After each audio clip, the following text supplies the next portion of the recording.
Some childhood memories leave us scratching our heads, wondering if they were just dreams or our imagination running wild. But what if those creepy, unexplained moments were real? Tonight, we're diving into unsettling stories shared online, creepy encounters and eerie tales that were brushed off as kids' imagination, only to be later confirmed by parents as chilling truths. From shadowy figures in the corner of the room to whispers in the dark, these stories will leave you questioning reality. Let's get into it. You/Melting Frog responded. Was looking for a Halloween costume with my mom to wear to elementary school, which was a big deal to me because I was homeschooled at first. We spent a couple of hours going to several stores and couldn't find anything that I liked. It was getting dark outside, so we were going to have to find something and go home soon. There was an old Halloween costume store, one of those really weird places that somehow is open year-round, that we decide to go to as a last-ditch effort to find something. We got out of the car and walked through the front doors and get 3 steps into this place, and I instantly have all the hair on my body stand on end. I felt huge oppressive pressure on my whole body, like the physical feeling of being hated by something, combined with it wanting to hurt me and wanting me to leave. My little 3rd grade, I think that's when it happened, self turned to look at my mom, and in the same instant she turned to look at me. We didn't say a thing to each other, just turned around, after only walking 3 steps into the store, and went back to the car. I remember getting inside and asking my mom if she felt the same thing, and she said that she had had essentially the same experience as me. We prayed together in the car and left. For perspective, I, as an elementary school kid who desperately wanted to fit in with the other kids that I had recently joined in public school, willingly left our literal last chance to find a costume that I thought would help me fit in, because of a physical feeling of being hated that I got when we walked into the store. As an adult, I can still remember how bad it was, and I'm getting tensed up just writing about it. You/appropriate_moose_ responded.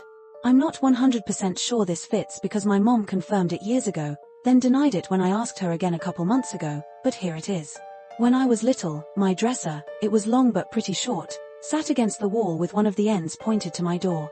That dresser is heavy, an old wood one with all sorts of kid crap neatly arranged on top. Since it was in my bedroom, the floor was carpet. I always slept with the door closed. One night, with no explanation, the dresser tipped over. But instead falling forward, it fell 180 degrees to the side, falling in front of my door, all the kid crap spilling to the side. My mom ran to get me, but couldn't open the door as it was being blocked by the dresser.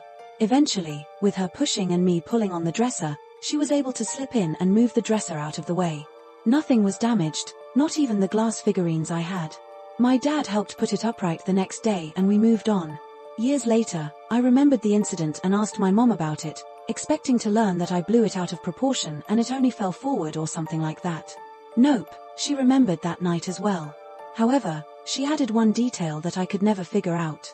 She thought she heard me jumping on the bed that night, and that was why she thought the dresser tipped over. I had been asleep. I have no idea where she heard that noise coming from. You/Pumpkin Summer responded. My grandmother was a real estate agent in Rhode Island. I was staying with her one summer and she had to take me along to see a potential listing. It was a very strange house because it was circular. All the rooms went along the outside and connected to each other, and there was a center part with a little garden and open to the sky. She went up to the 2nd story and I stayed downstairs because I wanted to walk around the loop one time. The problem started when I had walked a full loop and I didn't see the stairs. I thought I must be confused, so I kept going to the next room and still couldn't find them. I started to panic, so I began running around the house as fast as possible, checking every room for stairs, and there wasn't any. Finally, I sat down by the front door and started crying. A little while later my grandmother ran into the entryway room looking just as panicked as I had been and asking where I was hiding and why I was hiding, and not answering her calling out to me. I never heard her calling out to me at all. Actually, the house seemed so still and quiet while I was sitting there that I was sure she had forgotten and left me there. We went home and didn't talk about it really.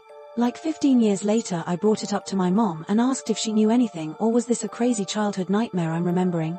She told me she remembered it clearly because my grandmother had called her and was absolutely spooked because she couldn't explain what had happened and she thought she lost me or I had been taken by someone while she was distracted. She had apparently been looking for me for a while. I still don't understand what happened really because the house wasn't even large or confusing to navigate. I still get chills when I think about it. You/deleted responded. I was in 7th grade when my parents bought their first computer, so not super young.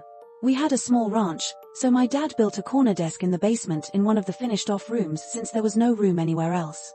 House was built by my dad in the mid-80s. No one had lived there before us. When my mom would get home from work, we'd hear her set down her keys on the counter and walk across the kitchen floor in her heels. It was a frequent occurrence for my brother or I to be on the computer, happened to each of us quite a bit, and hear sounds of my mom putting her keys on the counter and walking across the kitchen floor, same as when she gets home from work.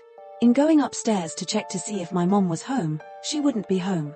We would tell my mom when it happened, and it happened enough where we tried to figure it out by checking the time we'd hear it. A few times, she said she'd been thinking about work at that time and happened to look at the clock.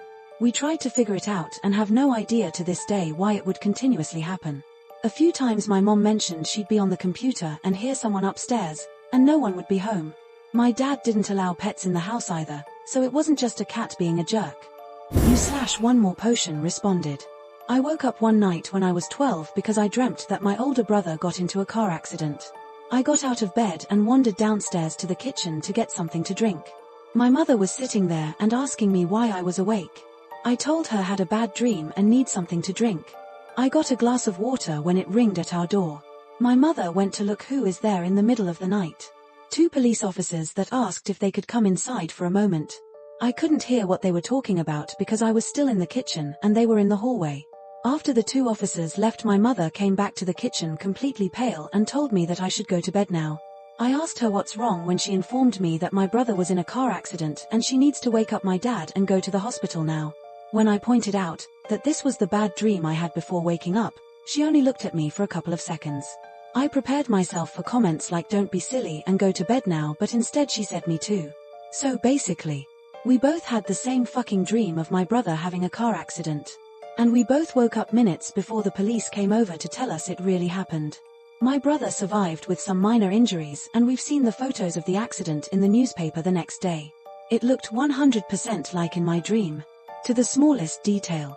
The way he lost control over the car, where it flipped the first time and the tree it came to a stop. Even today my mother and I talk about this. Nobody else believes us when we tell the story. Cerberus C24 responded. At my parents' house I used to hear my mom calling out to me when she didn't, and she confirmed she'd hear me call out to her when I didn't. That was a common occurrence. Also, whenever LD be alone for a little while, if my mom was late from work or at the grocery store, LD usually be in the main living room playing N64. I would oftentimes hear loud banging sounds from upstairs as if a heavy piece of furniture tipped over. I'd go check and nothing was out of place. Both my mother and grandmother have confirmed similar experiences when they're alone in the house. There was also the time I was downstairs on my laptop, everyone else was in bed, it was after midnight and I didn't realize just how dark everything had gotten without the lights on. I'm zoned out when I begin to hear what sounds like a murmuring from behind me. Like the low rumble you'd hear at a gathering when people are talking and you can't make out conversation. The hairs on my neck immediately stood up and my body locked up from fear. Tears ran down my face from the physical reaction my body was having. I refused to acknowledge it and kept staring at my laptop screen in silence. It took forever for my body to go back to normal. Sometime later I told my mother what happened and it freaked her out because she said she's heard the murmuring as well. I've always hated that house. Deleted responded. Not so much creepy as unexplainable. I have a memory of standing in my grandmother's suburban backyard with my cousin, we were maybe 3 to 4 years old, watching a line of penguins in a neighboring yard climb up a pool slide and slide down into a pool, one by one. They would swim to the stairs, waddle out of the pool and around the pool back to the slide stairs and wait in line to go down the slide again. I never mentioned the memory and assumed, because it was so implausible, that I dreamt it up or remembered wrong. A couple decades later, I visited my grandmother and this same cousin was also visiting. We were sitting at my grandma's kitchen table which looked out at her backyard. There was a lull in the conversation, and we were all looking out the window. It made me think of the whole penguin memory, so I brought it up.